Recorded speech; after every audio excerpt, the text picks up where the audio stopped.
Welcome to the DawgNation Happy Hour, presented by Marlow's Tavern. A fun and laid-back look at everything happening around the Georgia Bulldogs and the latest UGA recruiting news there as well. Make sure you stop by the local Marlow's Tavern right there in your neighborhood and enjoy Happy Hour every weekday from 4 to 6 p.m. And now, for DawgNation Happy Hour, here's your host, Kaylee Mansell. Hello, Dog Nation. Happy Thursday to those who celebrate, and welcome to episode 2 of the DawgNation Happy Hour, brought to you by Marlow's Tavern. I'm your self-acclaimed Happy Hour expert and in-show host. I'm Kaylee Mansell, and tonight I'm joined by Michael. Can I get a drum roll sound effect, please? I'm totally kidding. I know it doesn't work like that. Everybody at home, I hope you're doing the air drum roll, because tonight I am joined by, on the one hand, every waitress's worst nightmare, none other than Brandon Adams himself. And number 2, the guy you probably need to call when you need a good IPA recommendation. It's Connor Riley. Connor Riley's first time on the DawgNation Happy Hour. I'm super ecstatic. Connor is somebody that I have a tremendous amount of respect for, and I'm so happy that he is joining BA and I tonight. Now, if you weren't here last week, we're going to go over a few housekeeping rules before we get started. So even though BA, Connor, and I are here to facilitate the conversation, essentially everything that we talk about is up to you, the audience. So if you want to join in on tonight's conversation, make sure to click that Zoom link in the comments. And when you are accepted to be on the Zoom call, please make sure your microphone is not on mute. And if you are sitting in the waiting room, make sure your microphone is on mute. I know that can be a little bit confusing, but let's go and have some fun tonight. I want to start off the conversation by going to BA and Connor, because tonight's question we want everybody to answer is, what is the best night of the week to attend a happy hour? BA, I'm going to let you start on this one right here. Can I say 2 things before I get to your question of the night, if you don't mind, please? Go ahead. First of all, I think it's very interesting that when you hear the show open that I obviously did the read for, there's very much like a happy hour vibe with the way that I sort of read that. You know, kind of a little slower cadence than normal, kind of a sort of a BA after hours type deal of, hey, make sure you stop by. Like, there's definitely like a little bit of a happy hour vibe the way that I did that read. And I do hope people notice that.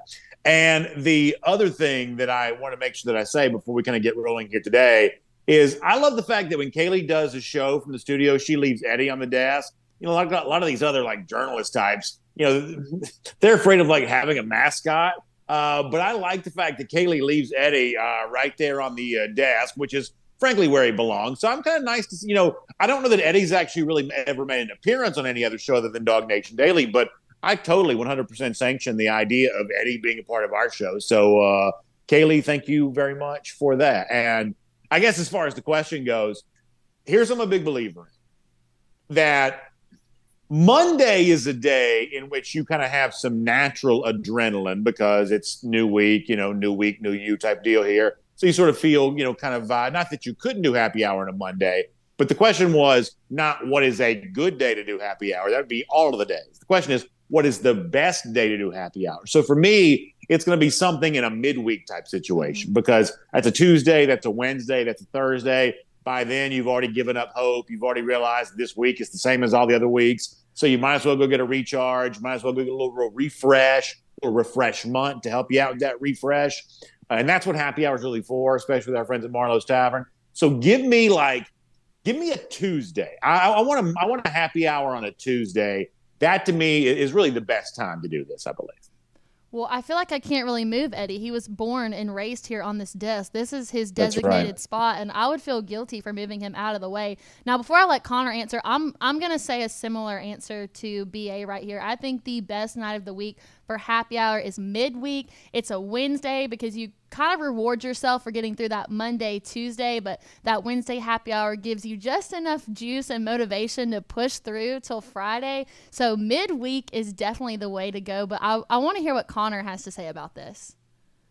Yeah, I don't write nothing down, so I'm going to keep this short and sweet. It's Wednesday. It's the halfway point of the week. You've made it that far. You get a little buzz going Wednesday night. You're like, all right, I'm going to sleep well tonight, roll into Thursday, and then when you're into Thursday, the week's over.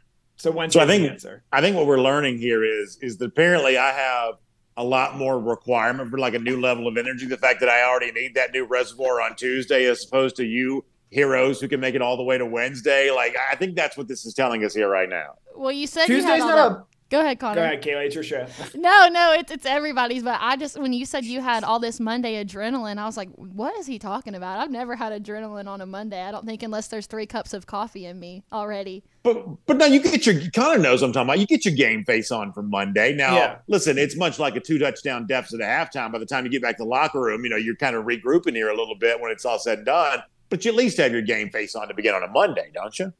I mean, I'll say about Tuesday, Tuesday's the worst day of the week by I think a pretty clear margin, unless you want to count the Sunday scaries in the fall when the 60 minutes time starts playing. Nothing spookier than that. But the problem is if you overdo it at a happy hour on a Tuesday, you're going to be in for a long Wednesday. And that's something I don't think you want to be dealing with, because the Wednesday is very similar to a Tuesday in that regard. Well, one of the things I like about college football, Kaylee, is the fact that, for the most part, our sports played on Saturday until the most important game of the season, which they've decided needs to be on a Monday. Right. But other than that, we play our games on Saturdays, which I really, really like, because honestly, if I cared as much about the NFL as I do college football and got after it the way that some of y'all still get after it on these college football Saturdays, if my team was playing on Monday Night Football, Kaylee, I might need a month off to recuperate from that, especially at the ever-advancing age that I find myself right now. So I do think Connor brings a pretty good point. You got to, I think happy hour is more about kind of pacing yourself. You kind of get in, you have a good time. But obviously, it's more about kind of making sure you can kind of make it for the next day and making it through the rest of the week. There's obviously a right way to do happy hour, of course. I agree. And of course, the right way to do happy hour is at Marlow's Tavern. I actually used to do that in college at my local Marlow's. But while we do have people starting to join in, I kind of want to open up the conversation. Connor, you're in Athens, so I know that you've been going to these fall practices, and they had their first scrimmage today. So, Connor, just talk to me about what you've seen over the course of the last week, and let's get this conversation rolling on fall practice. Yeah, I think the biggest thing was maybe who we didn't see practicing with the team. We got a chance to watch guys on Tuesday. Kamari Lassiter was practicing with the injured guys. That's a foot injury right there. Does not expect to be serious. He's expected to be back for the start of the season, but I think that's something to certainly follow there. Kendall Milton at running back has been an ongoing story. He's got a hamstring injury. Positive news on the running back side is that Branson Robinson was back practicing with the group there. Ra Thomas just cannot seem to catch a break. Unless he caught a break, but it seems to be a hamstring injury for him there as he was sort of warming up over there. They've got their first scrimmage this coming Saturday. I think it's going to be really important for, obviously the quarterbacks, but I think for a lot of guys who are looking to make a statement, this is the first chance for them to really do that in this fall setting. And I think, again, these are all hyped up every year, but I think the fact that this is the first one is what is going to make it so interesting, and seeing, okay, we've heard about guys that have had good springs, guys that have made gains over the summer, but it's something a little different when you're able to go out there in a scrimmage setting, which is as close as Georgia's going to get to a game setting. And quite frankly, given they open against UT Martin and Ball State, it might be more intense than what you see in those games. I think it's going to be really interesting for some players to put their best foot forward to start things off in fall camp. Connor, let me ask if you don't mind before we take some calls. Do you think the Kendall Milton thing is a thing or not? Because to me, I see a pretty big divide here in terms of how much fans are talking about this compared to how much maybe media types are talking about that. And I think some of that is some of us maybe aren't quite so sure what to say. In other words, hey, when you've got this lingering issue that was true during spring, also true again here during fall. I think a lot of those of us who kind of talk for a living are left to wonder, okay, well, how connected is this? And as I've asked every player that's been on our show lately, is this just a sort of a byproduct of bad luck? Is there something a training staff can do here? Is there something Kendall Milton himself can do here? Is there, in football, we always want to kind of play the blame game. Something goes wrong, who deserves the blame for this? Is there a blame game to be played around Kendall Milton's kind of lingering hamstring injury? I wouldn't limit it to just football where we want to play the blame game here. But I will say this about Kendall. You look at his first couple of injuries, because obviously I think you have to look at his entire injury history with this. Those were knee injuries that were sort of just like freak accidents getting rolled up on. Last year, he had a groin injury. But the fact that he's now had 2 different hamstring injuries, one in the spring, which pretty much knocked him out from the second week on, and then another one right now where we'll see how much he's able to play right away. But we've seen in the past just how hard it is, I think, to sort of restart your season when you pick up an injury in fall camp and aren't able to go through that. You look at a guy like Arian Smith last year, had an ankle injury in camp and was really not much of a factor until the postseason when he had the huge game against Ohio State there. So I think when it comes to Georgia, look, like Kirby Smart has acknowledged this, there are just a lot of hamstrings this time of year coming from summer conditioning, putting the pads on, the extra strain level that comes with that. And so, I think when it's a guy that has had multiple injuries throughout his career and has unfortunately become such a big part of his story at the University of Georgia, it is something that, to watch and monitor a little bit more. But I also think that, and again, this isn't fair to Kendall, but so some of the stuff out there written about him this offseason in particular, like the fact that he was a second team All-SEC running back selection was the most head-scratching thing that I saw coming out of the SEC media days, because I talked to a couple of Georgia beat writers. None of us had Kendall Milton on there as an All-SEC level running back. And that's not to say that he can't be that. I believe he has the talent to do that. But again, he's just got to show the ability to stay healthy. And unfortunately for him, he just hasn't been able to do that. Mm-hmm. Now, guys, I just want to remind you that if you want to tune in and join in on the conversation, make sure to click the Zoom link in the comments, Facebook, YouTube, DawgNation homepage, wherever you're watching. Click in those comments, get on the Zoom, hop on with us. Now, while we wait, I want to turn it back to Connor. I read an article that you put up earlier today or yesterday that I thought was really interesting, and it's, of course, centering around who might go down as the greatest UGA football player of all time, and that is Brock Bowers. Obviously, with Todd Monken, formerly, he kind of created a very unique and creative offense that gave Brock a lot of freedom, and now with Bobo coming in, the question presents itself is, can Bobo find similar ways to put the ball in Brock Bowers' hands? So with fall practice going on, have you seen them using a lot of Brock Bowers? How does it look different with Bobo as the new coordinator as opposed to Monken? Yeah, I think it's easier to spot UFOs and to read about UFOs due to government declassification and to find and watch Georgia football plays at practice. But that was a question I asked Mike Bobo today. And again, he made it very clear that, it's about players, not plays. And so, we can talk about Monken trying to draw things up and Bobo trying to draw things up for Brock Bowers.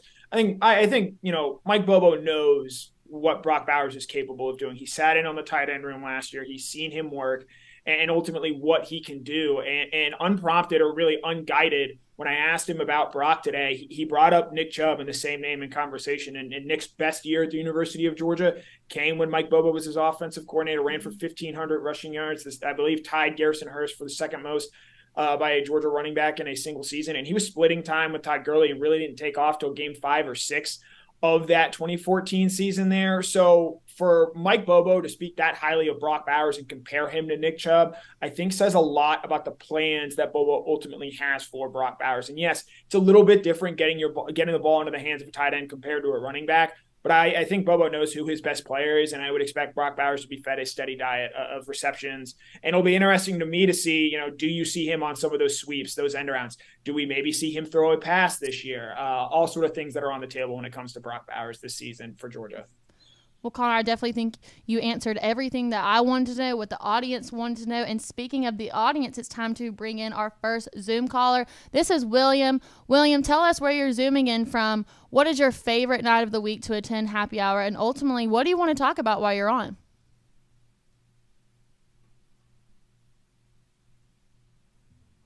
William, it's on you. Hey. There you go. Make sure your microphone isn't on mute. You got it.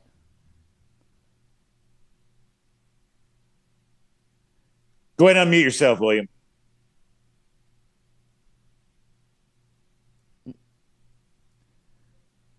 All right, we are back. We're going to try to get William on in just a second. Brandon, I want you to give us your thoughts on ultimately what Connor and I have talked about these last couple minutes, whether it's Brock Bowers, whether it's injuries, whether it's Kendall Milton. I want to turn it over to you.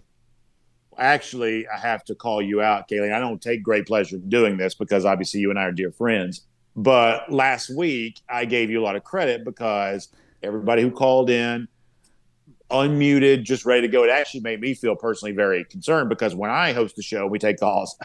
My batting average nowhere near as good as yours was a week ago. So tonight, the fact that, first caller out of the gate, a little bit of a unmute issue, obviously, after having given you so much praise a week ago for just the really just military precision with which you ran this show. I feel like I do have to give you a little bit of a call out to begin. Maybe it's still that birthday hangover, a couple of days removed for that. Maybe that's what that is. But I do have to give you a little bit of a call out after just how efficient you ran this last week. Well, first off, I was not hungover on my birthday or coming into the DawgNation studio Wednesday morning. I mean, figuratively speaking. I don't mean literally. Look, my grandparents watch this, Brandon Adams. I'm going to need you to pipe it down over there, okay? But I think we're going to try to get William back on. Let's shift the conversation away. I know my grandmother's going to come in the comments with something to say, so let's try to get William back on in maybe just a second here. But, maybe you jinxed it, Brandon. Maybe that's why the batting average is not looking so good today, but hey, we only have one at bat. We could have 4 or 5 more to go. If we go 4 for 5, that's a good night for anybody. Fair enough. It sure is.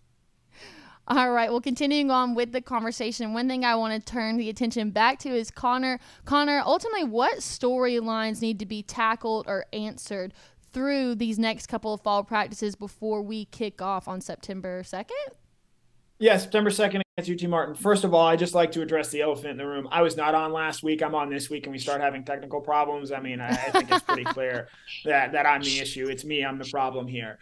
I think the big thing for me coming into this second week of practice, this first scrimmage, obviously the quarterback situation. What do you see with Carson Beck?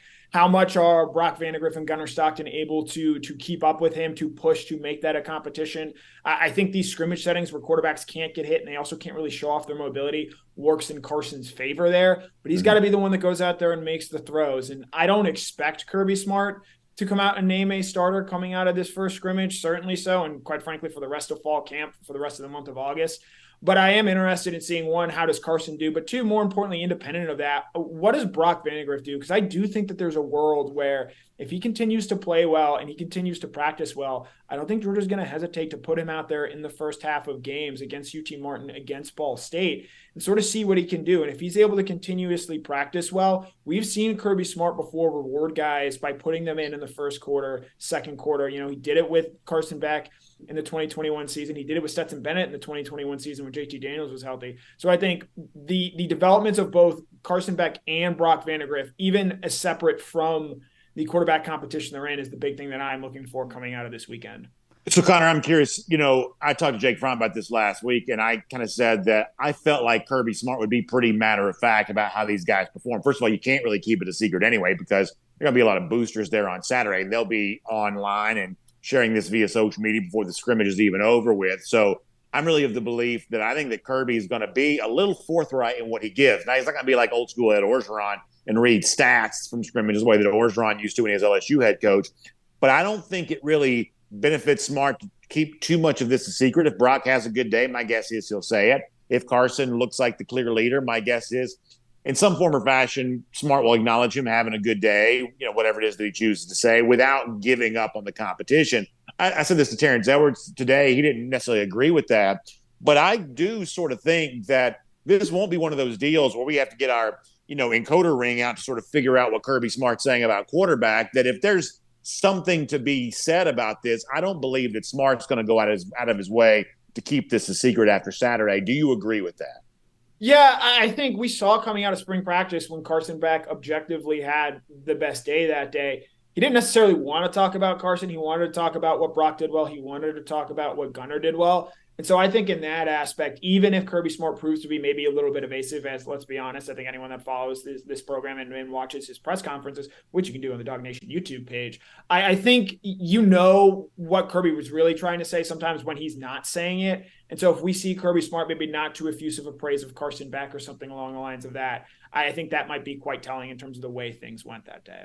Yeah, Kaylee, this is what I've said over and over again. When you look at quarterback through the Kirby Smart era at Georgia, no news is typically not good news. When it's quiet around a quarterback, there's usually a not so great reason for that. Jamie Newman, JT Daniels in 2021 when he's dealing with injury. Even you want to go back to like the weirdness of Justin Fields in 2018. When it's very quiet around a quarterback, oftentimes that ends up not being a great thing for that particular quarterback in this Georgia offense. So I'm hopeful that it's not too secretive and quiet because I don't expect it to be, nor do I expect it to be bad news. But a lot of times around the Georgia quarterback situation, no news does sort of end up being not exactly good news. Mm-hmm. All right, gentlemen, well, it looks like we're going to have William on for round 2. I'm very hopeful about this because even the Braves lost to the Pirates in night 1, so I definitely think that we can come back right here with the second time around. William, where are you joining us in from? What's your favorite night of the week for happy hour, and what questions do you have?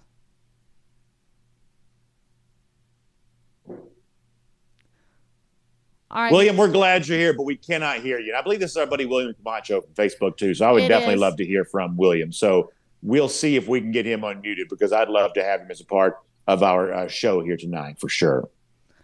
Us too. In the meantime, we're going to try to go ahead and move on to the next guest. I know we have 2 in the waiting room right now.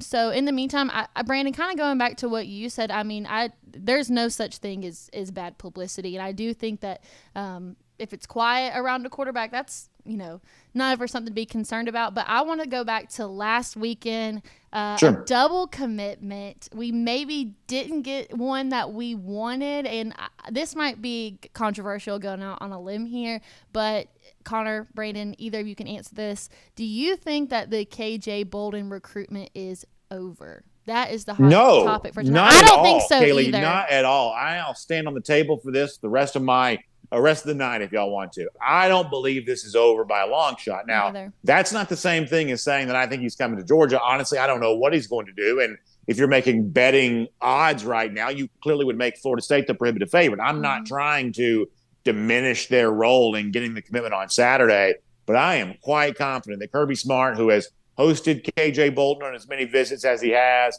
taken the lead in this recruitment to the extent that he had, Kirby didn't just change his mind about all the things that would have led him to want to do that just because Bolden made an announcement on streaming video on a Saturday night. By the way, a commitment's not a binding referendum. That's just something that somebody said. There's nothing that holds anybody to anything there on that, and nor do I believe it's going to slow Georgia down on this. I realize UGA fans sometimes get a little bothered by stuff like that, but I don't think Kirby Smart and these Georgia coaches get bothered by it at all. I think they are full go on this as much as they ever were, and I hope Florida State kept that receipt because if they can't raise the money they allegedly have promised KJ Bolden, they may find out that commitment's very hard to hold on to.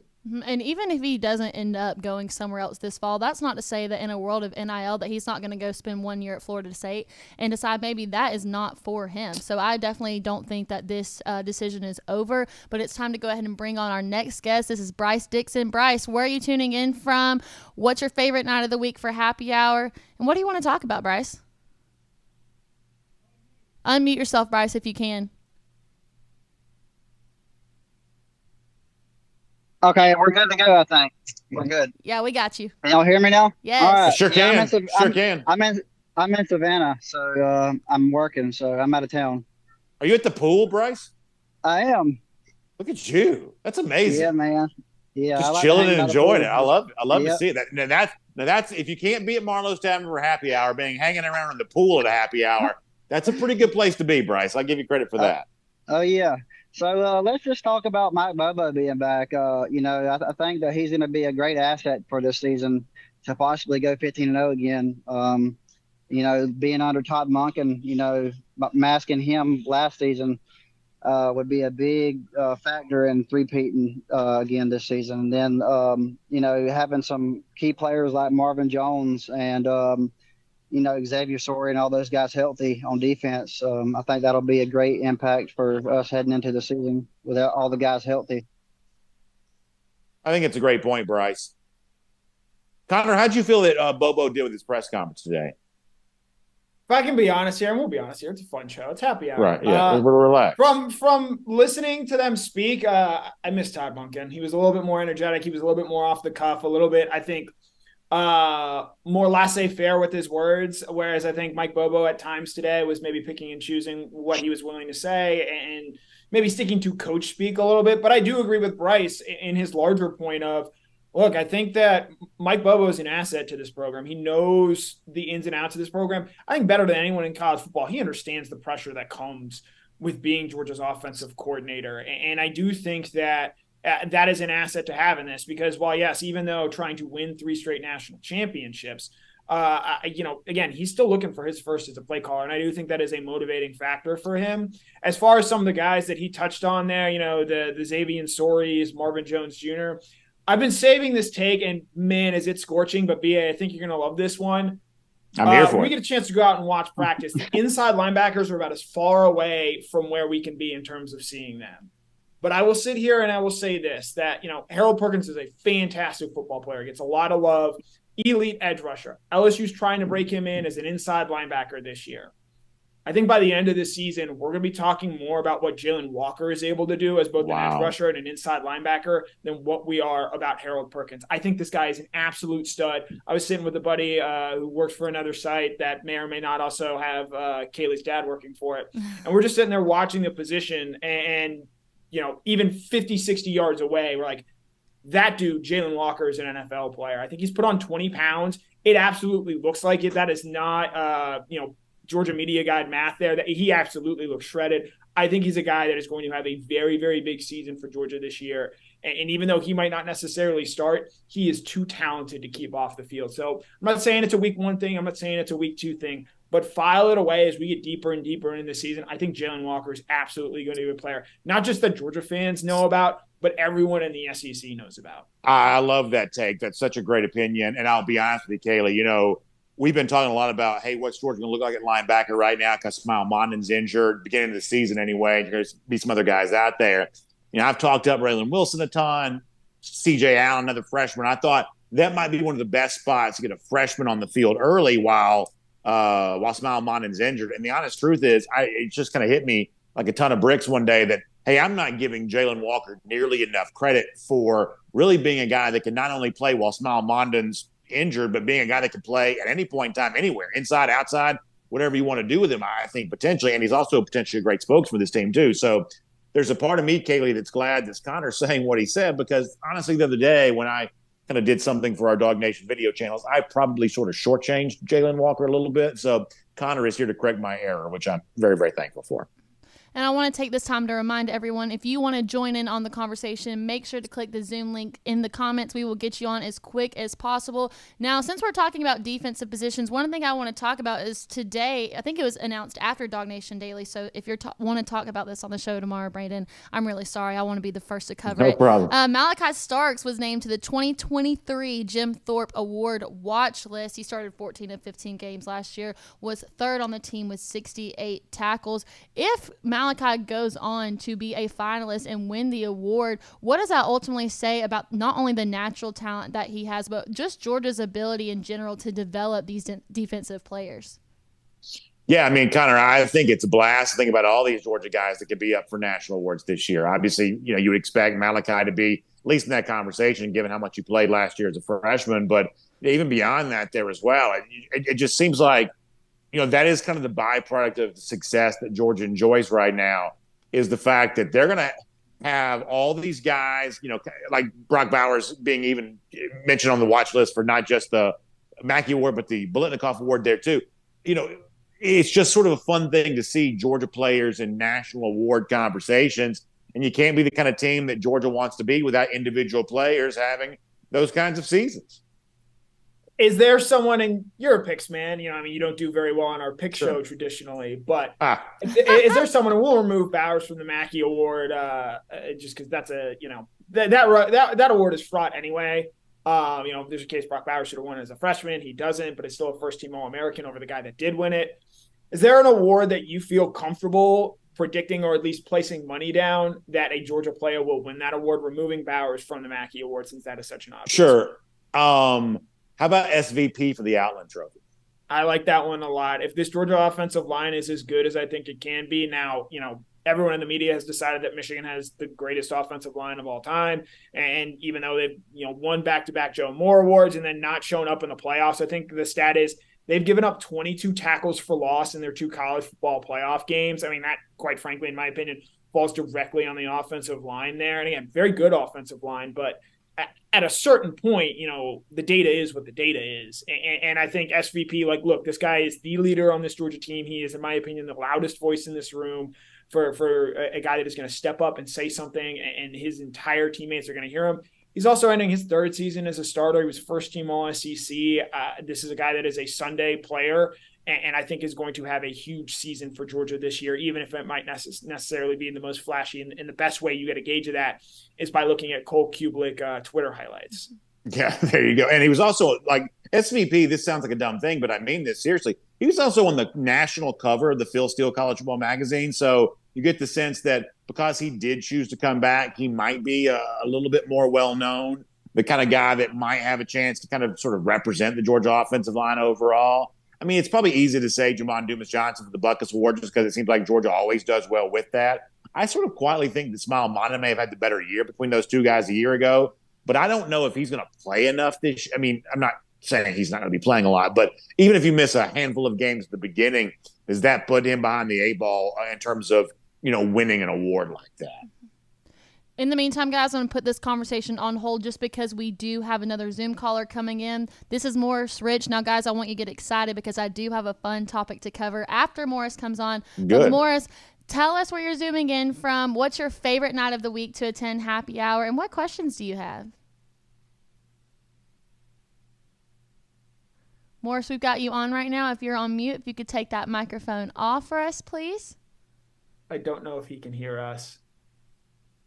Yeah, we'll try to bring him back on in just a second. But in the meantime, since it is happy hour, it's a little bit more laid back. I want to shift the conversation to something else. This was a video that Georgia football posted yesterday. It's kind of been going viral. I know that Connor's seen it. It's posted to our DawgNation website. It was the What's in the Box challenge that they did with the offensive line. One of the funniest UGA videos I've ever seen. I think it was a mini national championship trophy and then some like scrambled eggs, which would have had me absolutely panicked. So I want to ask Connor, do we think that challenge is easy because we're not participating in it, or do you think it's actually that difficult to kind of decipher what those items are when you can't see them? I definitely think that the college football playoff trophy would be, even though, I mean, obviously the Georgia players have gotten their hands on that, I would have a much harder time sort of guessing what that is. Scrambled eggs, on the other hand, although I thought maybe that was macaroni and cheese. Either way, I do think that I would be able to sort of tell what the food-based options are based on the texture, or at least have a somewhat good idea. But I'm a food guy. I don't get to touch a whole lot of trophies, but I do enjoy some good scrambled eggs, some good mac and cheese, some Kraft mac and cheese. Though I don't think the Georgia football team would ever be served that. Though, in my opinion, there's no better mac and cheese out there than some Kraft. Can you imagine how hard this would be if you're in a place like Gainesville, Florida, or something like that, where they, have the championship trophy? They try to touch that. It'd be like touching like a moon rock. It'd be the closest they'd ever get to being on another planet or something like that. The closest they could ever hope to be there on that. So at least from the Georgia perspective, they're somewhat used to touching that. There are a lot of places, Gainesville, Florida, Alabama, Knoxville, Tennessee, where touching the championship trophy would be a little bit like touching the dark side of the moon. And I'll say this on that, I mean, the Johnny Mansell documentary came out this week. I thought it was fine. I'm not going to give it an endorsement. I would say go read the Wright Thompson piece on Johnny Mansell. I thought that was a lot better and a lot more interesting. They're already at the point where they're making documentaries about Florida's last national championship team. I think that sort of speaks to more than anything, just how long it's been since Florida has won that. And that's not necessarily, they don't quick turn documentaries. I mean, I'm sure they did with the Fire Fest and a few with them. But that's usually not a great sign if they're making documentaries already about your last title team. Yeah. That's a great take. The fact that they're already making the documentary lets you know how long it's been. And I will say this, the other day, Urban Meyer, I think it's Shelley Meyer, they're basically like promoting this on their social media. Like, I can't tell, like the internet wants this to be a hit piece on Florida football, not just Georgia fans, but just the internet in general, because, of the relatively wild and reckless behavior that many of those Gators players were a part of. The internet sort of wants this to be a hit piece, but the Meyer family seems to think this is going to be a little bit of a celebration of Meyer's leadership of that championship team. I think there's going to be kind of an interesting tune-in factor here to see, is this the reckoning that Florida deserves, or is this a little bit of a whitewashing of the Meyer legacy here, who, by the way, could use a little bit of a whitewashing after some of the recent tarnishing. It seems like there's a little bit of dispute about exactly what the tone of this documentary is going to be. Over under 2.5 mentions of Aaron Hernandez in this documentary. Over. I think you got to go above that. You got to go above that, right? You got to go above that. I mean, if Urban Meyer's promoting this, that maybe leans me to me thinking, how much do they talk about a tight end that was on that team that, made much more noise in the NFL? Listen, if they do a documentary on this Florida team and they don't talk about Aaron Hernandez, it'll be a bigger debacle for Netflix than Cuties was. I mean, like, this is be like the biggest debacle of all time if they're not showing Aaron Hernandez on the TV. That's what people want to see. They want to see, how. I mean, who was the guy that came out the other day? Like, first time he met Aaron Hernandez, like, oh boy, this is a serious. Somebody said that the other day. Just first blush, something didn't quite feel right about all of that. So hopefully, this Florida team gets the reckoning they deserve. I think I'm with Brandon on this one. Based on previous Netflix documentaries that they've done about sports, number one, I'm definitely going to take the over on Aaron Hernandez because that's one of the main topic points that people want to hear. But I don't think it's going to be so much a celebration of their wins and their run during that era as much as it is about the drama, because that's ultimately what everybody wants to hear. I know Connor didn't want to endorse and promote the Johnny Mansell documentary, but I have to say I did watch it. Gave me a viewpoint on a lot of things that I didn't necessarily know, but the biggest thing is the oil money. Like, I remember watching Johnny Mansell like it was yesterday, and the fact that they had the whole world fooled. Like, was it more so because we didn't want to believe it, or because we truly thought that he came from oil money? That just absolutely blew my mind. I don't know about you guys.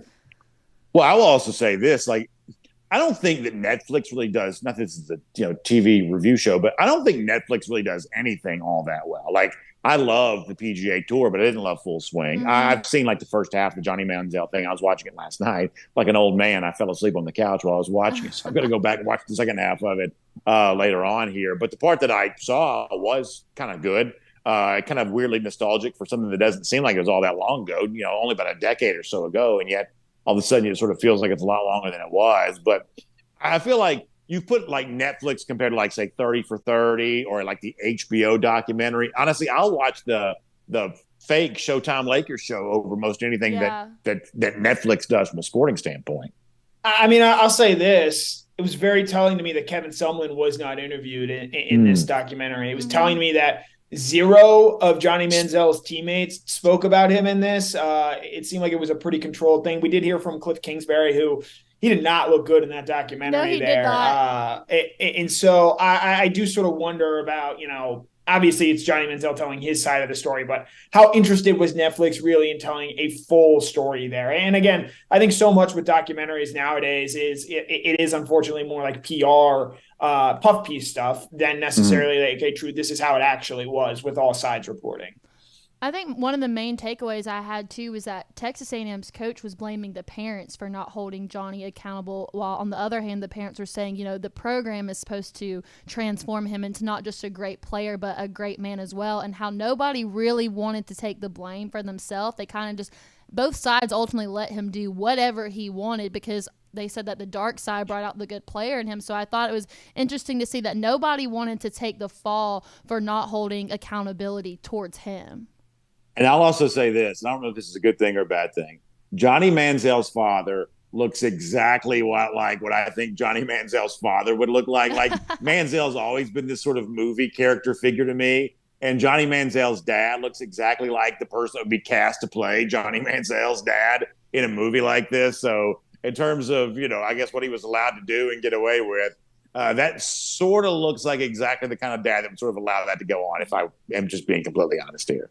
I am going to go on the air and admit something, and I'm not proud of it, especially now, but growing up, I think I was in maybe middle school when Johnny Mansell was at his prime, so instead of telling everybody that I was Rusty's daughter, I was Johnny Mansell's younger sister, because it just sounded way cooler until my dad told me that cannot happen for a variety of moral and ethical reasons. Does that make you Kaylee Football then? If you're his younger sister, does that make you Kaylee Football? That was my nickname when I first came into college and they saw me throw a football for the first time. It quickly picked up that I was Kaylee Football.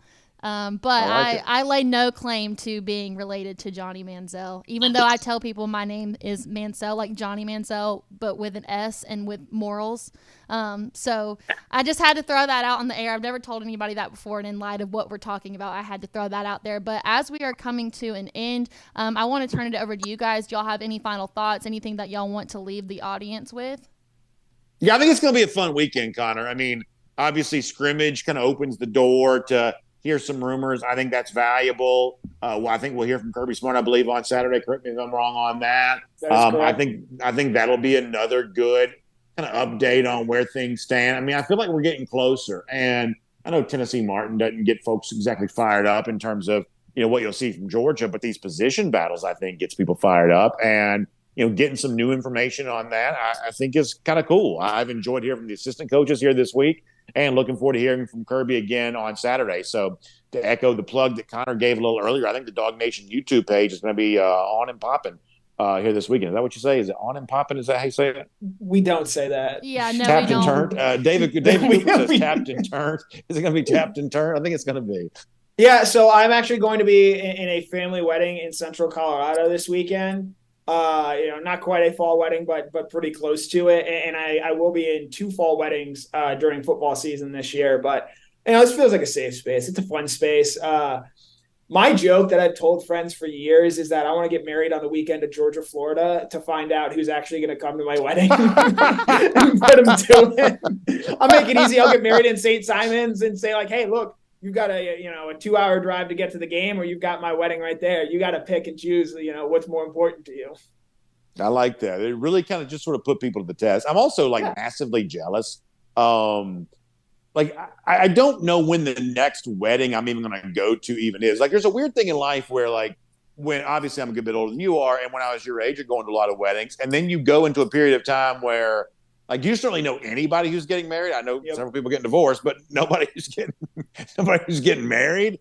So it's just one of those kind of weird things where, like, that social calendar, you sort of fall out of that at a certain point in life, and eventually you'll be the old guy, dancing at your kid's wedding or something like that. But for a little while, you kind of fall out of like wedding time. I am definitely not in a wedding phase of life right now. Yeah, I think I've gone to 5 weddings this year. I'm already scheduled to go to 4 next year. It is a lot to sort of balance that. But again, weddings are great. It's fantastic. Most of the people I know pretty well, and it's exciting to see them on the happiest days of their lives. And Kaylee, if there was ever a Georgia season in which, listen, we don't endorse fall weddings, of course, but if there was ever I actually do. Okay. It's too hot to get married in the summer. If there was ever a season in which it sort of seems like the fall wedding might be an okay time to have one, regular season circa 2023 may be an example of that because, listen, all of these games Georgia's going to be playing are going to be about as difficult as a version of electric slide. So from that standpoint, you may be okay kind of having the fall wedding here this year. I will share one story before we cut off here. I've never really understood why people were so opposed to fall weddings, my father included, until I attended a wedding whenever Georgia played Clemson week 1, and we were on a farm maybe an hour outside of Athens with absolutely zero signal. And you want to talk about a real wedding downer. I don't think a single male in the room was paying attention. There was one phone that caught the signal from where it worked, and I swear 40 people are huddled up around that one including phone. The groom, by the way. The groom was definitely a part of that. The bride, she couldn't even be upset because she realized at that point what she had done, and hopefully she won't have to have a do-over. But if she does happen to, she knows that a fall wedding is just not going to happen. I was raised to know that fall weddings don't happen, but I'm at the age now where everybody's starting to get married, so I start to feel more and more behind. But then I realize that I'm thankful that I have a lot of time left. But with that said, since we are relaxing, unwinding, I want to remind you guys that DawgNation Happy Hour is brought to you by Marlow's Tavern, who hosts Happy Hour every day of the week from 4 to 6. Not just your favorite day, not just Tuesday, not just Wednesday, every day from 4 to 6. We know you have your go-to Marlowe's order. For me, I love the fish tacos, but make sure you try their famous kettle chips, the firecracker deviled eggs, or a house favorite, the Nashville hot chicken sliders. I mean, who can go wrong there? But every week, 4 to 6, make sure you guys are there. We know that you're going to love Marlowe's just as much as we do. I personally love having Marlowe's as the sponsor. I'm a huge advocate, but thank you guys for tuning into episode 2 of the DawgNation Happy Hour. This is Kaylee Mansell with Connor Riley, Brandon Adams. We'll have new guests next week. So excited to see you guys then, and have a great weekend.